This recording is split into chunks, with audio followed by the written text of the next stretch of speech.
Olá, tudo bem? Eu sou Marcelo Soares.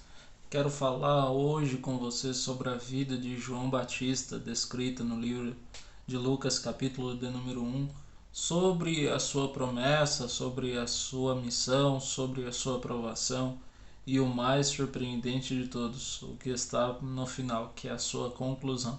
Por isso, se você ainda não me conhece, já se inscreve no canal, já deixa o seu like para que você entenda o agir de Deus através da palavra, tá bom?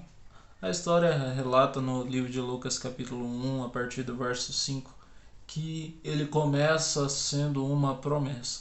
A vida de Zacarias, cheia de mistérios e por volta da sua história, vai dizer que ele era um homem justo, reto, mas que nunca tinha entrado dentro do templo, que ele, depois de oferecer sacrifício, acender incenso a Deus, ele agora recebe a visita do anjo Gabriel.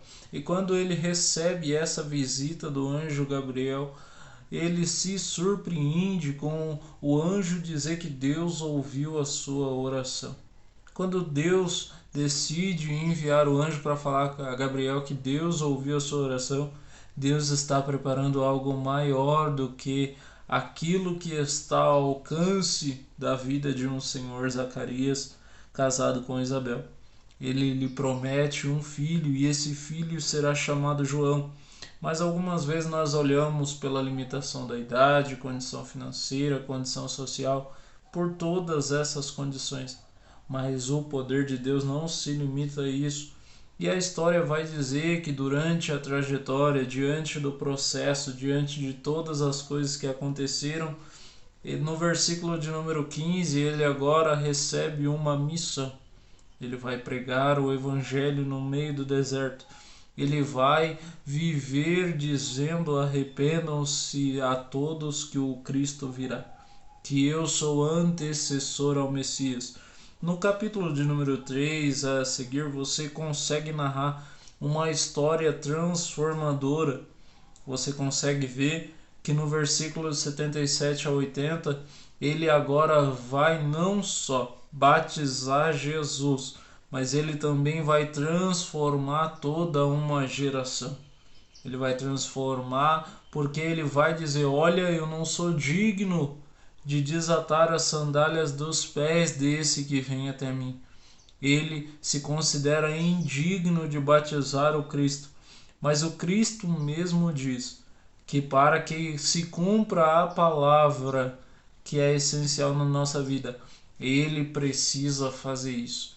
Então eu te digo nesse dia, independente de todas as coisas que você tem feito, de todas as coisas que você não fez, de todas as coisas que você considera principal para a tua vida, ou até mesmo que não é importante, zele pela palavra de Deus. Porque este, na minha opinião, foi o momento mais agradável da Bíblia, em que o céu se abre. Deus fala: este é meu filho amado, a quem eu me comprazo. Ele vê a pomba em sinal do Espírito Santo pousar sobre Jesus. E daí começar o ministério de Cristo na terra. E nisso você pensa que a vida foi fácil, que a vida foi boa, não. Aí começa um grande embaraço, que é a terceira fase da vida de João Batista. Se lembra que eu te falei que a primeira fase era a promessa, a segunda fase era a sua missão. Agora vamos para a terceira fase, que é a provação, e a quarta fase eu já conto para você. Continua conosco, já deixa seu like, se inscreve no canal para você não perder os conteúdos que eu vou passar a postar por aqui, para te edificar e também trazer uma direção bíblica e opinativa do que eu entendo sobre o Evangelho. É nessa situação que agora a palavra de Deus diz em Lucas capítulo 7, versículo de número 19, que agora esse João Batista é preso por Herodes por se casar com Herodíades, ele acaba sendo um adúltero por ela ser uma mulher casada de seu irmão. E nesse contexto, Herodíades pede a prisão de João Batista. Quando ela pede a prisão de João Batista, ela está não só negando a fé, mas também negando os princípios bíblicos, os princípios da sã doutrina e disciplina do Evangelho e de qualquer outro ser vivente, porque naquela época todos aqueles já conheciam o Evangelho. E mesmo Herodes Antipas sendo submisso à sua mulher, ele também tinha um certo receio pela vida de João Batista, por entender que ele era profeta, que era usado por Deus. Mas depois de preso, você começa a ver nessa situação que João Batista não se preocupa com a prisão, porque ele está vendo que o Cristo está na terra.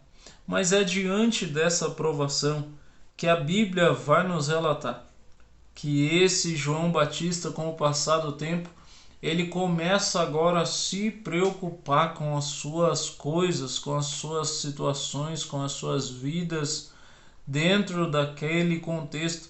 E ele manda 2 de seus discípulos. Perceba que ele não está sozinho, porque ele impede que 2 discípulos vão até Jesus. Por isso que eu coloquei as suas coisas, as suas condições e as suas prioridades no plural, porque na minha opinião ele não está sofrendo sozinho.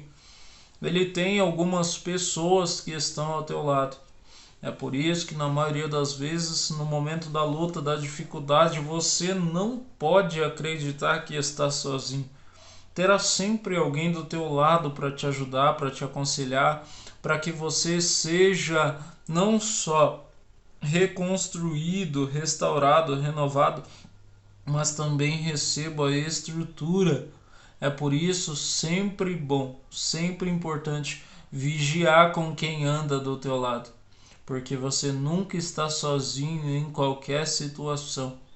E quando estes homens chegam até Jesus, ele ouve uma resposta completamente fora do comum, completamente fora do normal. Ele ouve através de Jesus dizer: olha, diga para João Batista que os cegos veem, os mudos voltam a ouvir, os paralíticos voltam a andar e os leprosos são curados. Ao contrário do que João Batista esperava ouvir, se ele era mesmo o Messias que haveria de vir, ele responde com a mesma forma que nós devemos responder. Não olhe para a tua condição, olhe para a promessa. Não olhe para o momento que você está vivendo, olhe para o melhor que está por vir. Não olhe para o que você tem hoje, mas pelo que você pode ver amanhã.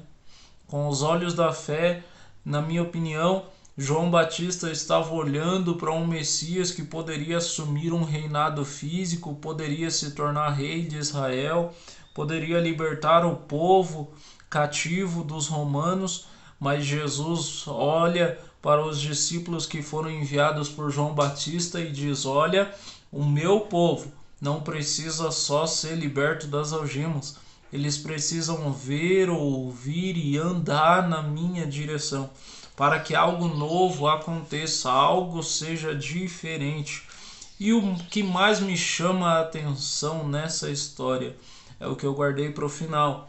É ver que a palavra de Deus diz, através do livro de Lucas, capítulo de número 7, versículo 24 até o 29, que Jesus dá testemunho que aquele que andou no deserto é, se não o maior dos profetas, mas também aquele que andou pelo deserto, aquele que pregou o arrependimento, aquele que estava diante de uma promessa no ventre de Isabel.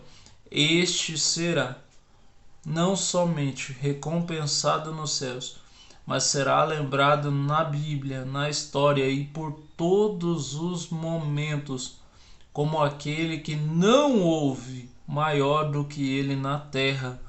É isso que Deus nos promete quando nós desejamos seguir o Evangelho, seguir o caminho reto, seguir uma vida de salvação e transformação. Deus nos promete a vida eterna e mesmo que as condições não sejam favoráveis, Ele ainda nos promete uma recompensa que o homem não pode nos tomar, mesmo cortando a nossa cabeça, mesmo nos entregando numa bandeja, mesmo fazendo com que sejamos limitados fisicamente. Que Deus possa te abençoar nesse dia, que você possa guardar essa reflexão no teu coração.